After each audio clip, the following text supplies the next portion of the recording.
अस्सलाम वालेकुम बेटा। आज का जो मेरा टॉपिक है वो है उर्दू के इम्पोर्टेंट जो आपके पास टॉपिक्स हैं जो कि इंशाल्लाह पेपर में आप लोगों से पूछे जा सकते हैं।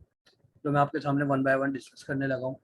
सबसे पहले बेटा आपको पता है शुरू से ही कि हिस्सा अलिफ जो है हमारा वो एमसीक्यूज पर होता है या कसीर इंतखाबी सवालात पर होता है, और ये न्यू पैटर्न के हवाले से ये आपसे 40 एमसीक्यूज पूछे जाएंगे। मतलब आपका 40 नंबर का ये एमसीक्यूज का पार्ट होगा।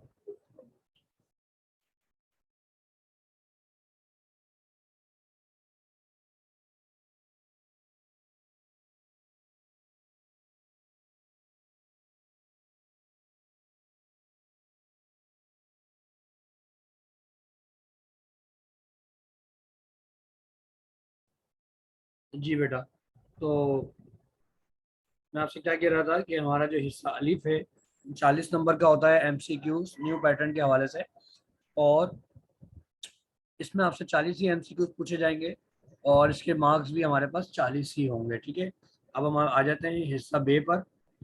तो हिस्सा बे में हमारे पास जो सबसे पहला सवाल है वो है इक्तबास की तशरीह।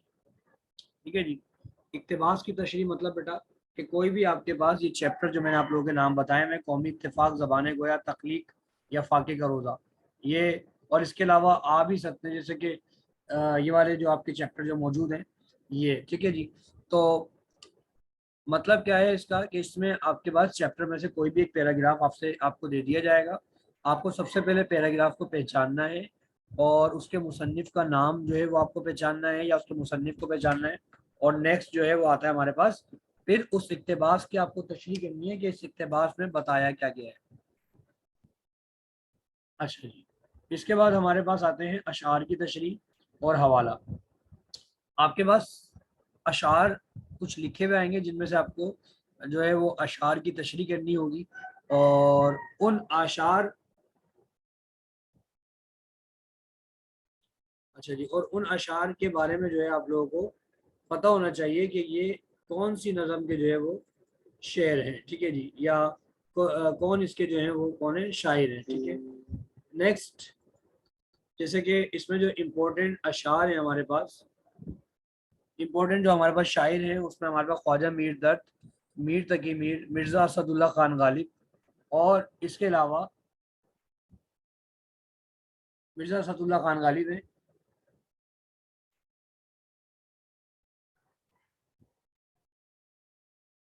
और उसके बाद हसरत मोहानी। ठीक है जी, ये चार जो हैं वो इम्पोर्टेंट इंशाल्लाह फर्स्ट ईयर के लिए इम्पोर्टेंट शायर हैं, और इनके गज़लियात में से हमारे पास अशार आ सकते हैं जिनकी हमें तशरीह करनी होगी।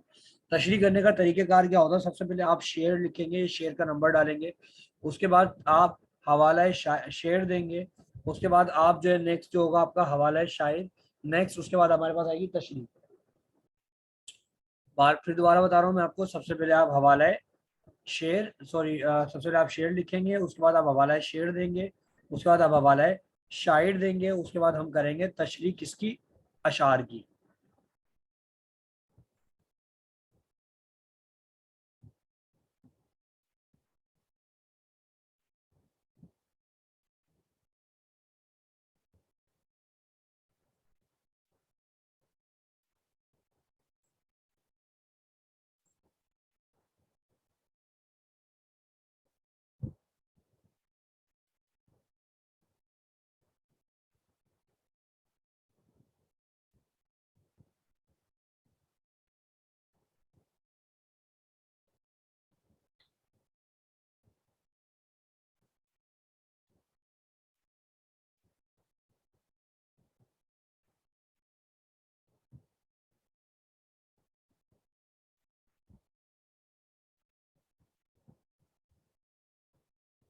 अच्छा जी, इसके बाद इसके बाद बेटा हमारे पास आता है जो नेक्स्ट अशार की तशरीह में हमारे पास जो इम्पोर्टेंट अशार हैं वो हैं, शायर जो है वो ख्वाजा मीर दर्द, मीर तकी मीर, मिर्ज़ा असदुल्ला खान गालिब और हजरत मोहानी। क्वेश्चन नंबर 4 हमारे से पूछा जाता है किसी भी चैप्टर का खुलासा। ठीक है जी, अब खुलासा लिखने का तरीका क्या है, सबसे पहले आप जो है वो हवाला मुसन्निफ देंगे और उसके बाद आप खुलासे की हेडिंग लिखकर आप जो है वो उसके खुलासे स्टार्ट कर दिए। खुलासे का तरीकाकार क्या होता है बेटा? खुलासे का तरीकाकार ये होता है कि आप पूरा चैप्टर को रीड करें, रीड करने के बाद उसको अपने लफ्ज़ों में या उससे मिलते जुलते लफ्ज़ों में या उसको बिल्कुल छोटा करके या समरी करके जो है उसको आप लिखें। जैसे कि हमारे पास फाके का रोज़ा है, जेवर का डब्बा है, आबे हयात है, बेगम की बिल्ली है, उसके बाद मतलब ये तमाम चीज़ें, ठीक है जी। ठीक है, उसका थरकी नादिया कमांजी, ठीक है, मलका बिल्किस, ये हमारे पास जो है पांचों का है चैप्टर्स हैं। वैसे इस साल मुझे इंपॉर्टेंट लग रहा है जेबर का डब्बा, फाके का रोजा, आबे हयात, इंशाल्लाह ये मुझे तीन इंपॉर्टेंट लग रहे हैं। इनमें से तीन में से कोई एक आ सकता है, लेकिन फिर भी मैंने आप लोगों के लिए ये पांच लिख दिए कि आप इनकी, हम किसी किस्म का कोई रिस्क नहीं ले सकते बेटा, क्योंकि हमारे पास ये पैटर्न जो है एक तरीके से वो न्यू पैटर्न है, तो हम इसके किसी किस्म का कोई रिस्क नहीं ले सकते। तो हमें पहले से जो है हमारी तैयारी जो है होनी चाहिए। अच्छा जी, उसके बाद हमारे पास जो सवाल नंबर 5 है वो है मरकजी ख्याल और शायर का मुख्तसर तारुफ। बेटा आपके पास मरकजी ख्याल आएगा। मरकजी ख्याल मतलब कोई भी आपके पास नज़में होंगी जो मैंने आप लोगों को बताई हैं, उन नज़मों के सबसे पहले आप जो है शायर का जो है वो आप क्या करेंगे, मुख्तसर सा तारुफ लिखेंगे, और उसके बाद उन नज़मों में जो चीज़ें बयान की गई हैं उसको आप एज अ पैराग्राफ की सूरत में उसका मरकजी ख्याल लिख देंगे। ठीक है जी।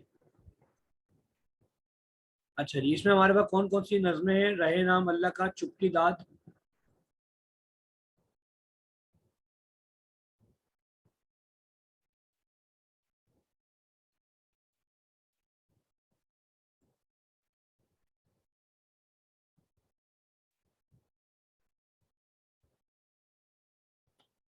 अच्छा जी, मर्द मुसलमान, ठीक है जी, चांद मेरी जमीन, उसके बाद है आपका तन पे तकदीर, उसके बाद है इस्तिगासा। ठीक है, मेरे पास मुझे लग रहा है इस साल का जो इम्पोर्टेंट वो मर्द मुसलमान, चुप की दाद और रहे नाम अल्लाह का मुझे इंशाल्लाह इस वक्त इम्पोर्टेंट लग रहा है। अच्छा जी, फिर उसके बाद आता है हमारे पास, अच्छा मरकजी ख्याल और बंद की तशरीह में एक चॉइस आती है, लेकिन मैं आपसे यही कहूँगा कि आप जो है वो मरकजी ख्याल लिखे, बंद की तशरीह आप ना करें। नेक्स्ट हमारे पास है सवाल नंबर 6। या तो आपकी बुक में मौजूद किसी भी नज़म के दो दो अशार या दो जो है अशार जो है वो तहरीर करें, या आप तशबीहा, रदीफ, काफिया, मतला, मक्ता, इस्तिआरा, तलमी, इनमें से जो है वो आपको आपके पास जो है वो तारीफें होंगी, जो इनमें से आपको कोई दो तारीफें लिखनी होंगी विद एग्जाम्पल्स के साथ। अच्छा, तशबिया का मतलब होता है बेटा किसी से मुशाबियत करना है, किसी से तशबी देना। ठीक है, रदीफ जो है वो आपके अशार के लास्ट में जो है वो आपके लफ्ज आता है। ठीक है, काफिया हो गया, मतला हो गया, मक्ता हो गया, इस्तेआरा, तलमी वगैरह। ठीक है, उसके बाद है हमारे पास मुहावरात।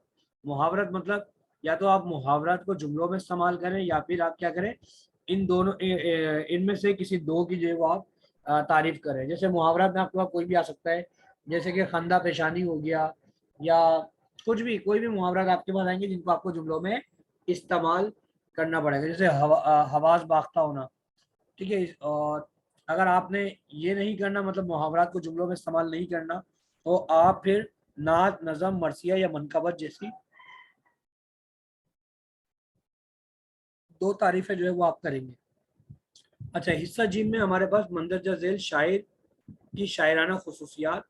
मंदरजा झेल में से किसी एक मुसन्निफ की नस्ल निगारी पर आप खसूसियात तहरीर करेंगे। ठीक है जी, तो हमारे पास इनमें से आपको पता है जैसे कि हिस्सा जिम में से आपको कोई एक हिस्सा जो है वो कोई एक चीज़ जो है वो आपको अटेम्प्ट करनी है, या फिर आप शायराना खसूसियात कर लें, या फिर आपको मुसन्निफ की या नस्ल निगारी की जो है वो खसूसियात आपको करनी पड़ेगी।